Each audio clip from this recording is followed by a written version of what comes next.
Hey Mystery Crew, it's Mystery Girl with Missy and Mystery Sister Sally. Welcome back, guys. If you're new here, welcome here for the first time. We want to say thank you to everyone for all of your continued support and for always hitting that like button. We also want to say, if you haven't subscribed yet, slam that subscribe button now. Guys, we have up our content warning because some of the material here in our videos may be traumatizing to some, and we also have up our copyright disclaimer for the videos and the pictures that we use throughout our series or an individual video. So we're going to move forward with our video, but take a look at what's to come.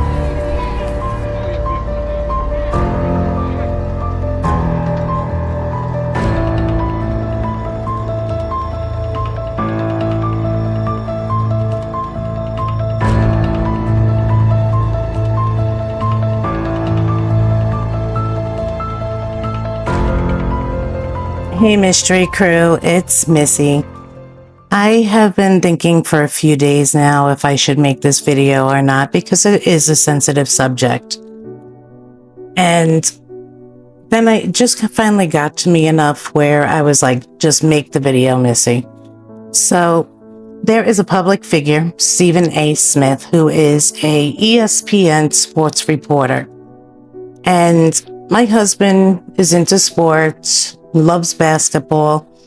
We watch different podcasts. We watch Club Shay Shay, Uncle Ocho, Stephen A. Smith. And many times my husband has wanted to call out Stephen A. Smith for being a racist against white people because of remarks that he constantly makes, different remarks, not always the same, different ones. Well, we were watching a show the other day, and he was talking about an interview that Cameron did with CNN. And he felt that he was targeted because he was interviewed by a black woman reporter regarding Diddy. So Stephen A. Smith decides to address this on his podcast. We're watching it. And, you know, everybody's paying attention to what's going on with Diddy. I mean, you can't, it's all over the place. So we were watching it, and all of a sudden, Stephen A. Smith makes a remark that white people can continue to watch, but they cannot speak. And my mouth just dropped. You know, okay, I understand that there's different sensitive subjects for both black and white people, and that black people have suffered racism forever. And it's a very sensitive subject. Me and my husband are the least racist people you will ever come across, as well as Sally. Sally is definitely not a racist. So I mean, if somebody came up to us and they were green and they were hopping, if they were a normal, decent person and, you know, held a nice conversation, who cares what color you are? Okay? I don't care if you're a frog, a lizard, if you spoke or a person, black, white, green, purple, red, I don't care. My husband doesn't care. Sally doesn't care. You're a person, and that's what we see. So when he made this remark that white people can continue to watch his podcast, but they cannot engage in the conversation, I was fucking floored. He is a public figure. He's supposed to be a role model, and constantly claims he is not racist against white people, but constantly and continuously makes remarks about white race. And my husband has wanted to call into his show again numerous times and call him out on this. But, you know, the calls are screened. Well, guess what, Stephen A? I'm gonna fucking call your ass out right now. You are a fucking racist when it comes to white people. You are. There is no denying it. And you yourself, the words that came out of your fucking mouth is the proof. And I am so fucking livid about this shit. He's a public figure and supposed to be a role model. Kids watch him that watch sports. And he's telling white people, you can watch so I get the clicks and I can get paid on this video, but do not engage in the conversation. You don't have a place in this conversation. That's fucking bullshit. Let's listen.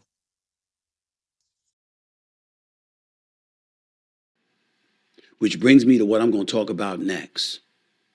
And that's my man Cameron in his interview on CNN. Did you see what he did? Oh, we got to talk about that and the fallout, along with a conversation with the black community. White folks, you can listen, but you need not be a participant in this conversation. Might be for y'all to hear. It's for us to participate in. And we're going to do that right now, in a minute, right here on the Stephen A.Smith Show. Back with that subject in a minute. You heard it. You heard the words come out of his fucking mouth. A conversation for the black community. White folks, you can listen, but you need not participate in this conversation. I am so sick to this. And then he goes on to continue. It might be for you all to hear. It's for us, as he points to himself, to participate. So, Stephen A. Smith, let me ask you a fucking question. You want white people to watch your show so you can get your clicks and you can get your likes, because the likes is what gets your video out into the algorithm and makes other people watch. And the more people that watch, the more Stephen A. Smith makes money.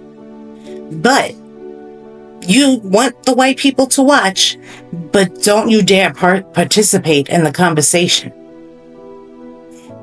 You constantly talk about how you are not prejudiced. It's almost like you're constantly defending yourself because you know you are a fucking racist. Okay? Racist? There is no room for racism in this world. The black community has fought almost God knows how many years to be equal, and they are still not there. And you are doing to white people what you say white people do to black people. That is not okay. That is not okay.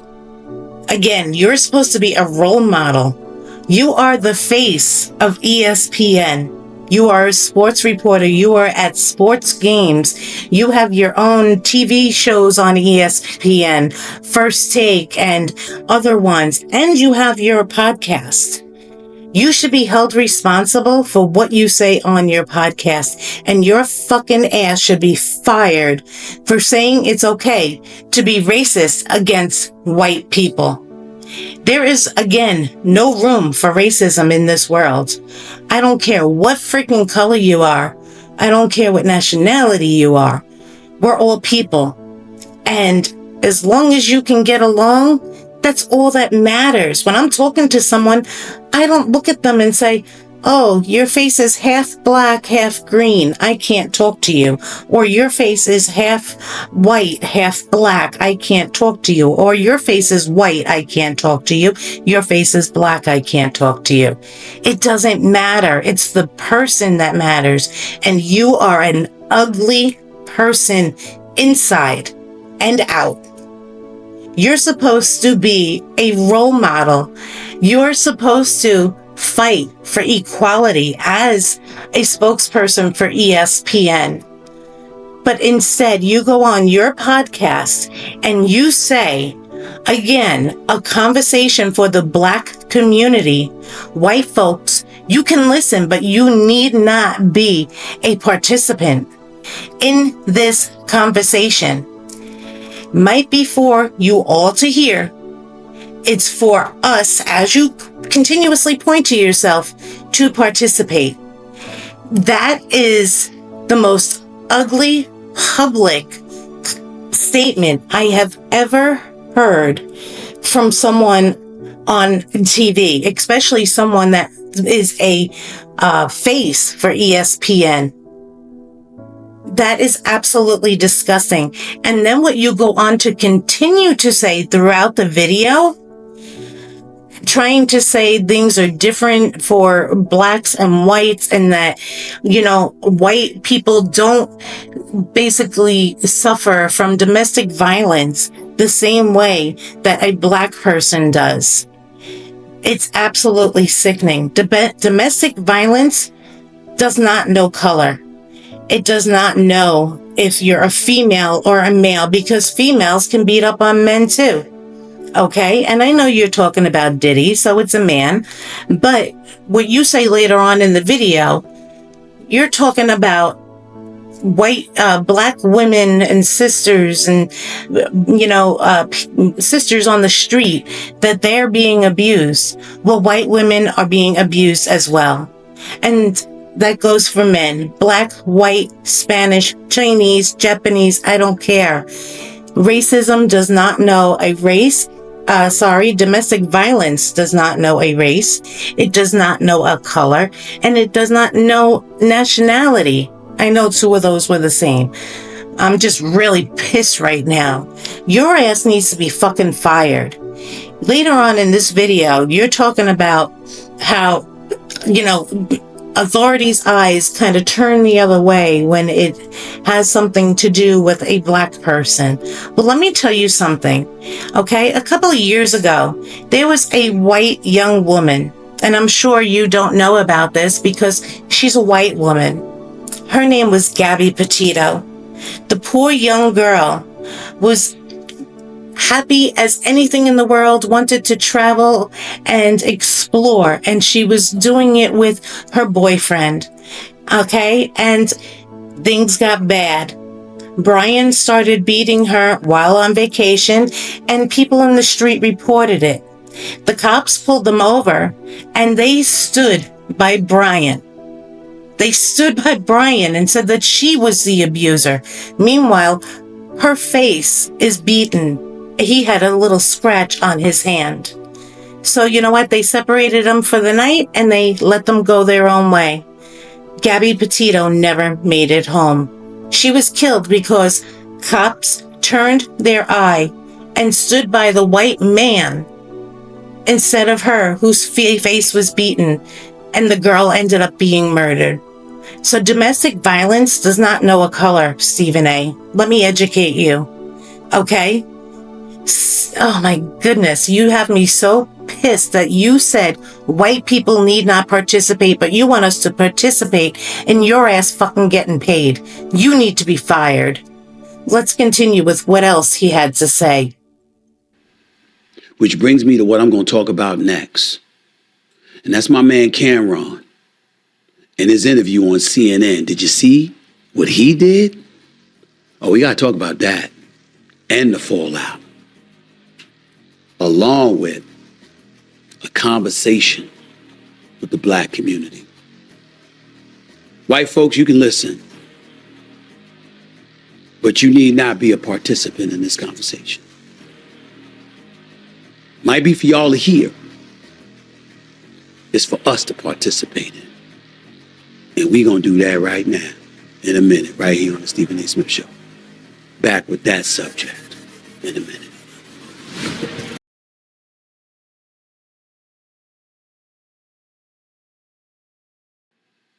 Which brings me to what I'm going to talk about next.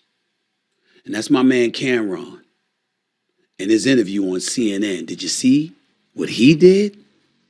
Oh, we got to talk about that and the fallout, along with a conversation with the black community. White folks, you can listen,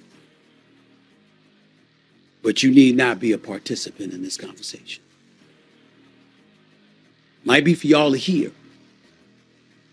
It's for us to participate in. And we're going to do that right now, in a minute, right here on the Stephen A.Smith Show. Back with that subject in a minute. The subject involving Cameron himself.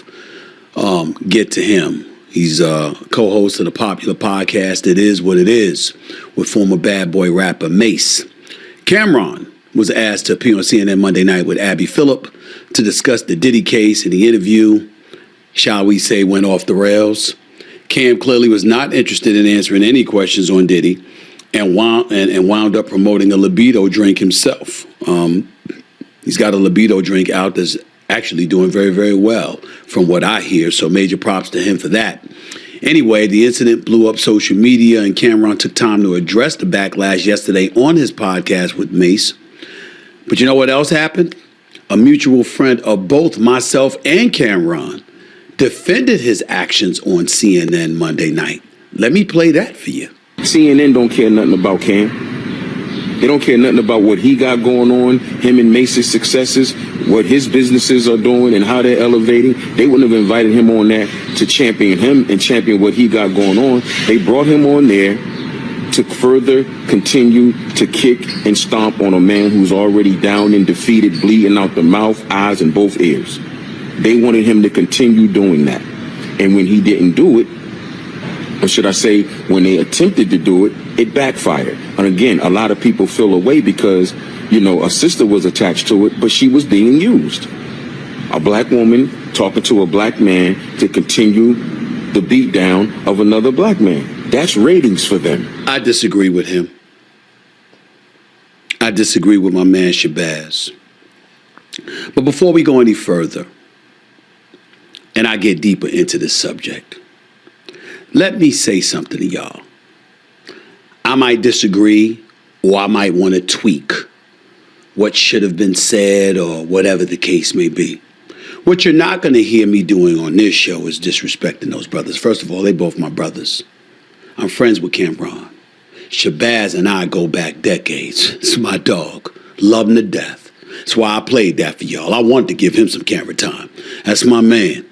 That man has been there for me on countless occasions throughout the year. That's one of my brothers. I love him to death. Not but love him. He's smart as hell, too. But it's all right to have a difference of opinion. Because even though we are from the streets, there's levels to this. And they are on a level in the streets that I was never on. I never had the troubles they had. I never had the predicaments that they found themselves in. I never had to overcome all the things that they overcome. So there's a heightened level of sensitivity that I have. Understanding that even though I'm from the streets of Hollis, Queens, New York, born in the Bronx and raised in Hollis, and I had to deal with a lot of shit in the drug game and outside of it and all that other stuff in between, it wasn't on their level. So I understand. But on a corporate side, I do come from that ilk as well, more so than they do. And what I try to pride myself in making sure that I say, especially to my young brothers and sisters out there, it's always a numbers game.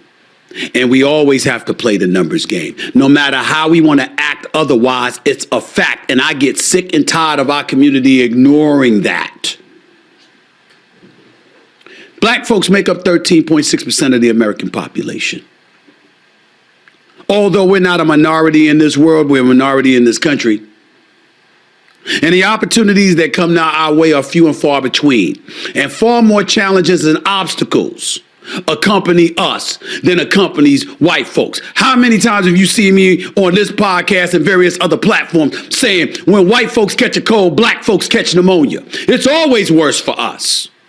So there's a heightened level of awareness and sensitivity that I think we always need to have, not because of us as the individual, but because the system itself uses isolated examples to stigmatize the rest of us when one of us are rolling in a different way. Dare I say, being a bit belligerent, dismissive, aloof, whatever it is.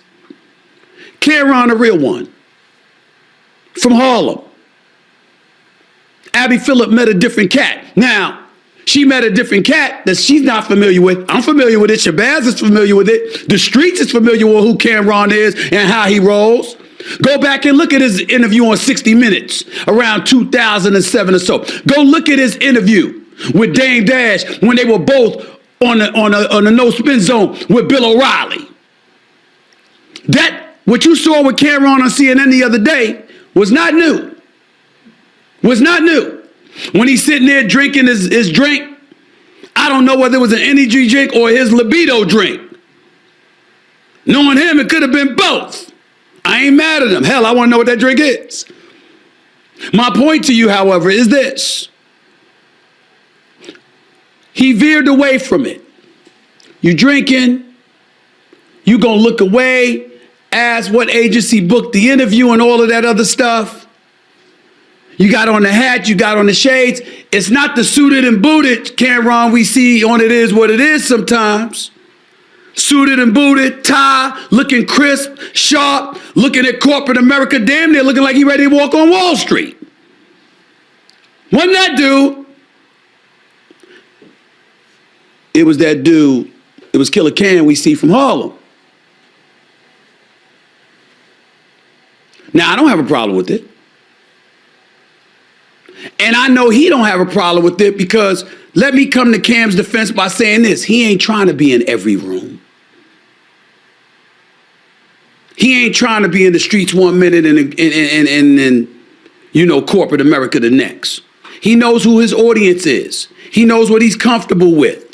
That's who he gonna speak to. That's who he gonna cater to. I understand. I understand. My only deal was, why even show up on CNN then? Mace was right next to him. It was Mace that was under P. Diddy's label, Bad Boys. Cam wasn't signed with him. Mace was. Who did book that guest? Who did book Cam? Why didn't they book Mace instead of Cam? What was that about? That's true. My man Shabazz, I love that brother. He's always thinking about us. He's always looking out for us as a people, always. And he don't have a fake bone in his body. 95% of the time we agree. It's 5% of the times we don't. Still love him. Still respect the hell out of him. Anytime I go to Miami, it's one of my first calls. That's my brother. That's my dog. Here's the thing. When he points out what he pointed out, here's where I would respectfully disagree with him. Abby Phillip was not being used. It's her job as a journalist, if she has somebody on the air, to ask pertinent questions to a guest. I hear Cameron loud and clear. It is what it is. Great podcast, growing by leaps and bounds, making noise. Oh, by the way, they do a lot of positive things. Go back and watch this episode with some of the stuff he points out about Mace and some of Mace's charitable works that Mace never talks about. I know for a fact that Cameron do a lot of good things. Cameron's a good brother. Heart's in the right place. Always wants to get better, always wants to learn, always wants to do good by people who he believes are worthy of it. And is always cognizant and sensitive to his community. No doubt about that. But you got to know that when you show up on CNN right after the video of Diddy come out and you a hip hop artist, former or present, you're going to be asked about that. You have to know that. So it can't be like you were put off or you were surprised or it was unexpected. Hell no, it wasn't. Cameron is no dummy. That's a smart brother. And he used that appearance to his advantage because we know about that damn libido drink now. I can tell you that much. And we know about some of the other projects, and we certainly know about It Is What It Is podcast. But he knew they were going to ask him about that. And in fairness to him, he did start off the interview by saying he don't condone none of that. What happened was not okay. He ain't no supporter of domestic violence. He ain't no supporter of putting his hands on women. He ain't no supporter of some sex trafficking ring and none of that stuff. He said all of that. He did say that. He did say that. And when she asked the question about an apology and how she felt about how did Cameron feel about P. Diddy's apology. He is like, it don't matter what I feel. It's about Cassie. That is a legitimate answer. It ain't for Cameron or anybody else to interpret really P. Diddy's apology. We gonna do it anyway. When we watched it, we said, hell, that ain't good enough. You never even mentioned her name. You didn't seem sincere. Who the hell advised you to do this? We all gonna have an opinion on it, but you're entitled not to have an opinion about it, is my point, which is within Cameron's right. Where Shabazz and I part ways is when he talked about, hey, Abby Phillip being used. She's not being used. She's doing her job. If I was sitting in her chair, I would have had to ask those questions to a hip hop artist that came on the air to be interviewed by me right in the immediate aftermath of that video being showed. That's called journalism. That's journalism. Whether you like it or not, that's journalism. Also, you talk about just a black woman talking to a black man to bring another black man down because Diddy's already down. In fairness to Shabazz, he also condemned P. Diddy's actions. Nobody is condoning it. But the last thing we need to be doing is be talking about what's cruel to Diddy at this particular moment in time. There comes a point in time where tone deafness doesn't need to be the order of the day. Now, a month from now, 6 months from now, a year from now, y'all got it. But damn, the video just came out Friday. You trying to tell me asking somebody about that is trying to bring the black man down? No, the black woman was down. Trying to kick the man while he was down? No, the black woman was down being kicked.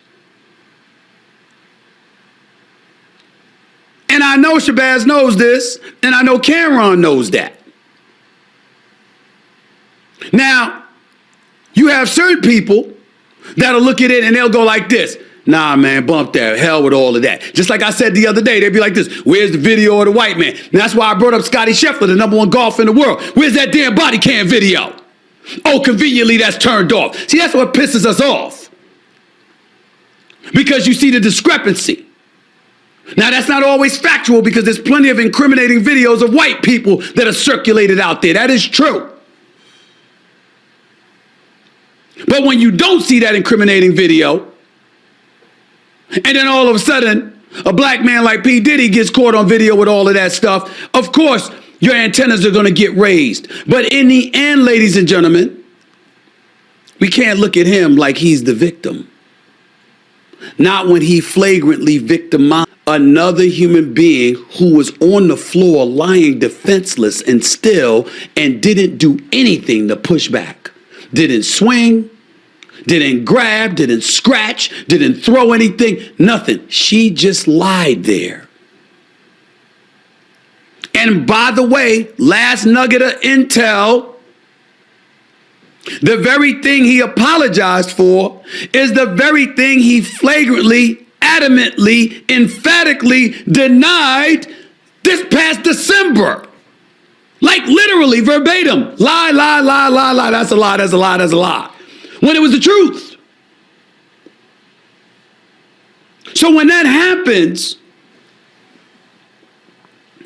what I would say to Cameron, what I would say to Shabazz, my man, what I would say to anybody who's thinking like they were thinking in the moment, we all from the streets. We want to be as real and authentic as we possibly can be in making sure that the streets hears us. But there's streets all across America. And last time I checked, there's sisters, there's daughters, there's mamas, there's aunts, there's cousins. There's a whole bunch of females in those streets too.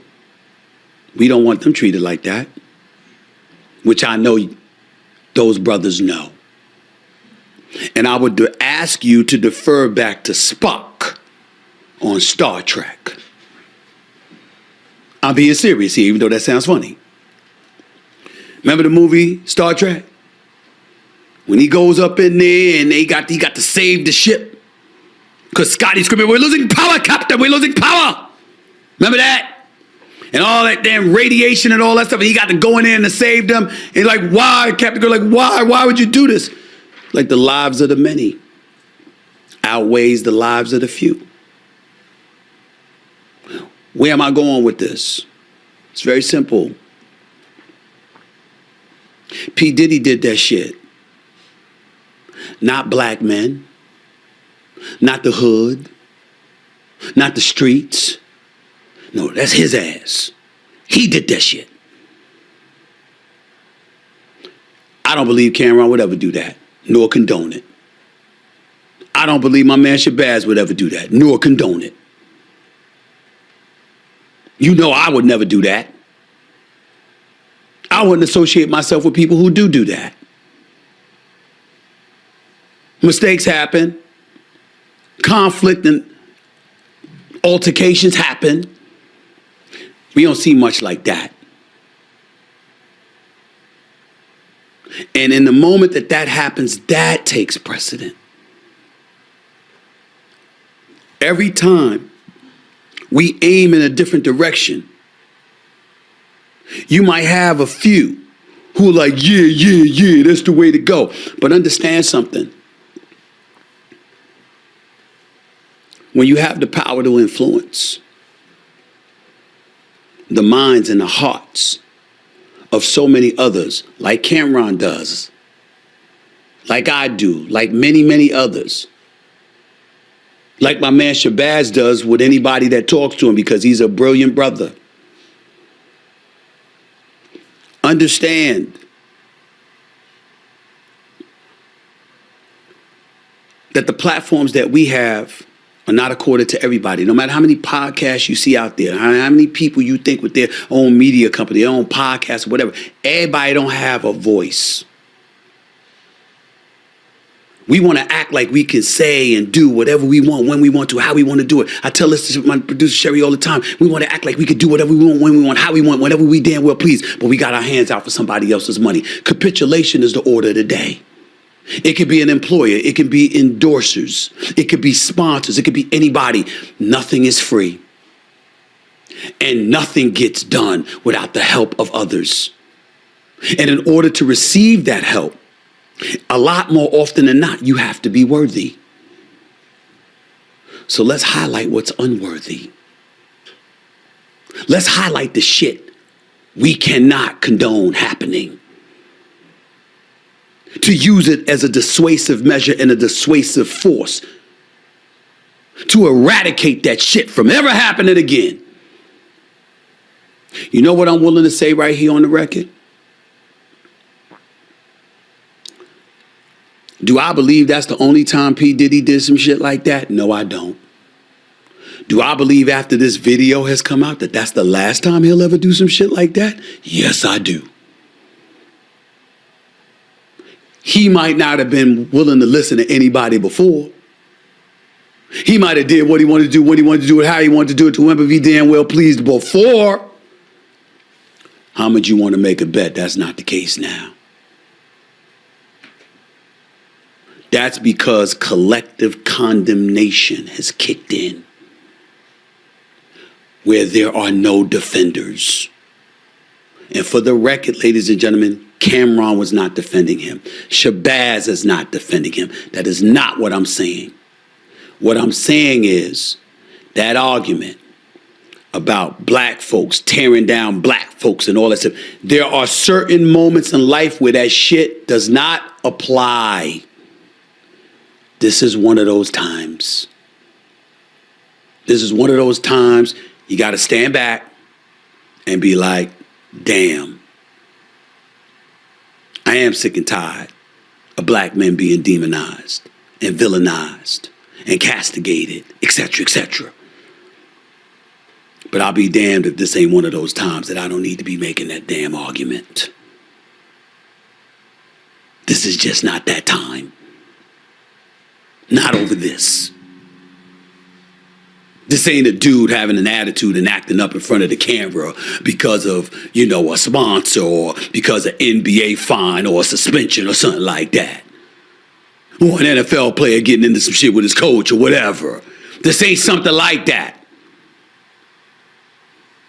Everybody and anybody that's a black man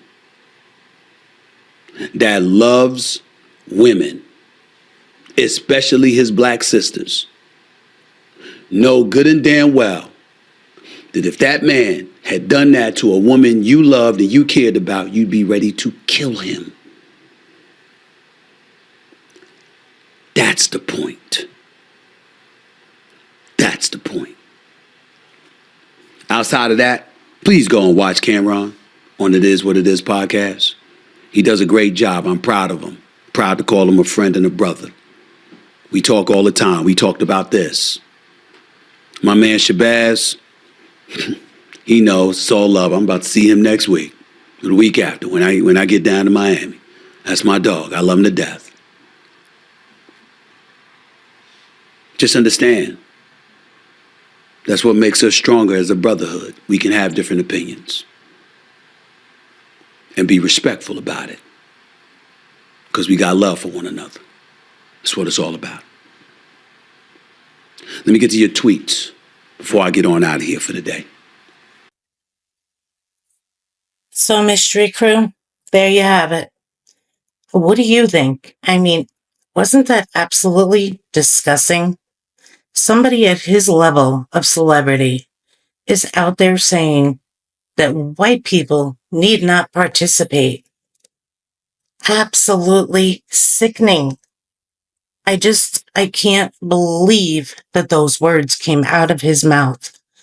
Actually, in a way I can, because throughout all of his videos, how do you say it? He throws it in there very slightly. And that's why he's constantly called out on being a racist. And that's why he's constantly defending himself, because he makes little remarks. But this time, he just went all in. And man, it was so wrong. So wrong, Stephen A. You are a celebrity. You are the face of ESPN. You are at sporting events. Children watch your show. And the world is constantly fighting for equality. And here you are dividing. And you might not look at it as dividing, Stephen A., because I kind of know what you would say. Oh, I didn't mean it that way. You know, you go off and go on a rant. But those words are very, very dividing. You know, you're constantly talking about growing up in Hollis and how bad the area was, and, you know, how rough it was, that the streets were full of drugs and, you know, whatever you say. You know, you're trying to make yourself kind of fit in with different communities. But those communities weren't only Black. Stephen A., let me ask you a question. Did the President of the United States ever have to go to Hollis, Queens? Nothing that I can remember. You know where I remember the President of the United States going? Was Brentwood, New York on Long Island, because the gang activity was so bad that it made the area so dangerous and the cops could not handle it. So the President of the United States, FBI, had to go in. What about all those people that lived in that area, the Brentwood area, Bayshore area? Oh, yes, that would be somebody that you speak of, LL Cool J. LL Cool J is originally from Bayshore, New York, who had to move, or his family felt safer moving him to Hollis, Queens. They felt Hollis, Queens was safer than Bayshore. But you never hear LL Cool J cry about either Bayshore or Hollis, Queens. He never, ever does. He says he represents Queens. He never says anything about how bad Hollis was or how bad, Bayshore was. It's insane. He has a song called Doing It. People may have heard it, doing it and doing it and doing it right. You guys, I'm sure, have heard the song. black and white and Chinese and Japanese and, any race you are, you probably heard that song. Okay. And what he's saying in that song is that he represents Queens and that she was raised in Brooklyn. So stop crying about Hollis all the time. Stop it. You need to stop. I know that has nothing really to do with this video, but you're sickening with that. You are not the only one that was raised in a bad area. It's just, you try to play poor me so you can fit in with different, people, but you can't put yourself in the same category as everybody else. And, you're just not there, Stephen A. There are so many areas that were worse than, Hollis, Queens, Compton, Bayshore, Brentwood, and so many other areas. So stop that. Okay. And the other thing that, in this video, throughout it, many times, you tried to say that, when one Black person does bad, all Black people are put in that same category. Okay, that might be true, but that happens for white people too. That happens for white people too.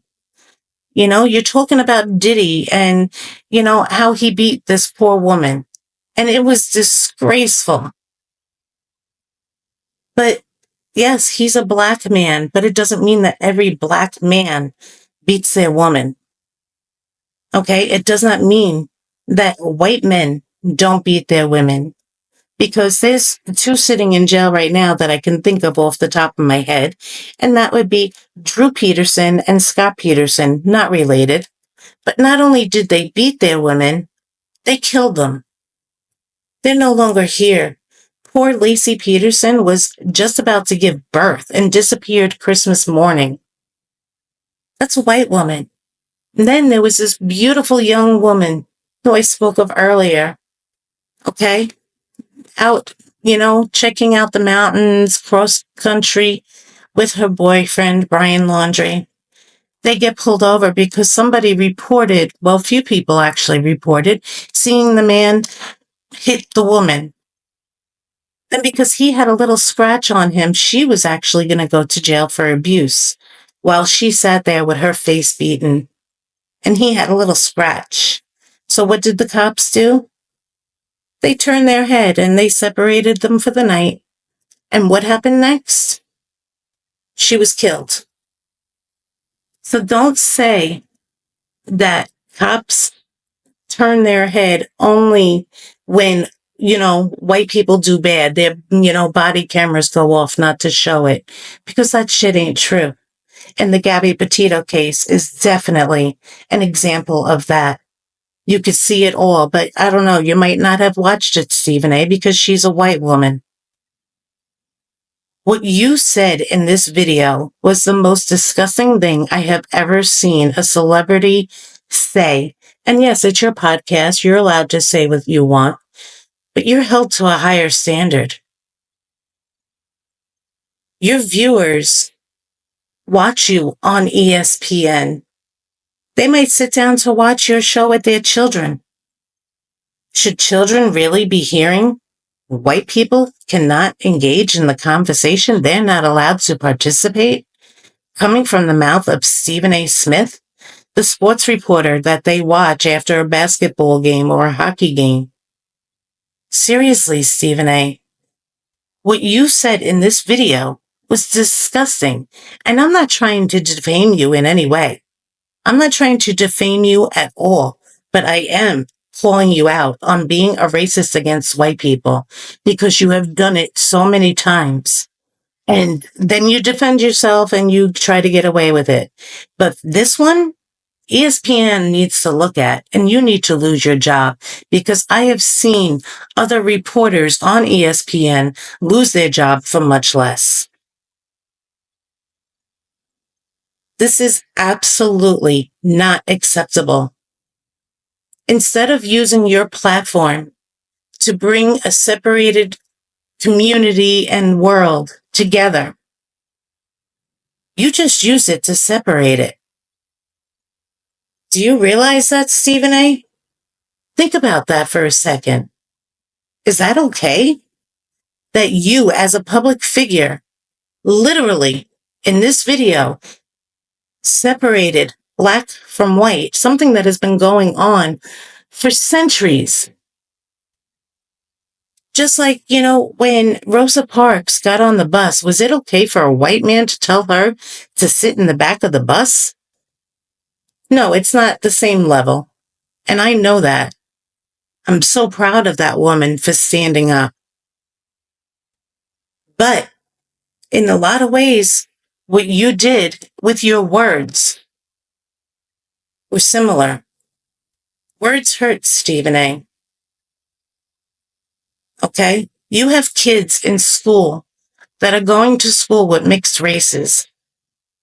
And they just watched your show and they heard Stephen A say, white people need not participate. Man, that's so fucking wrong. Those words should never come out of a celebrity's mouth who is constantly defending themselves, saying they are not racist against the white person. All races are created equal, Stephen A. All colors are created equal. God, when he created man, and I am not a super religious person, and I might even say this wrong because I'm not a super religious person, but when God created man, he said he created man equal. So why are you sitting here making statements that a black man and a white woman and a black woman are not equal? Yes, the black community has gone through hell back and forth. But it does not make it okay for you to do it to a white man or to a white woman. What you did here is absolutely shameful. Instead of using your platform to bring people together, okay? Bring it together for the good. You literally just outright fucking said a conversation for the black community. White folks, you can listen, but you need not be a participant in this conversation. Might be for you all to hear. It's for us, as you point to yourself, to participate. What Diddy did was wrong, but it doesn't mean every black man is going to do it. So, you know what? I am going to participate in your conversation right now. Does not mean every black man will beat a woman. It does not mean that every camera on a cop is going to be turned off because it's a black man. Because you know what? Those cameras go off if it's a white man as well. It does not mean that black women are the only ones that are abused. Because you know what? As I stated earlier, black women have been abused and murdered just as a black woman. That was a white woman that died. I'm sure there have been black women that have died at the hands of black men. Abuse doesn't know color, Stephen A. It does not know color. So if you're going to use your platform, use it for the good. Use it to bring both communities, all communities, together, not to separate them. With that said, everybody, I really appreciate you being here. Sorry for my foul mouth when I get mad. I'm like a truck driver. I'm sorry. But this was just so wrong and I had to address it. But I want to know your thoughts in the comments. So please, in the comments below, tell me what you think about what Stephen A said in this video. Until next time, guys, every day's a mystery.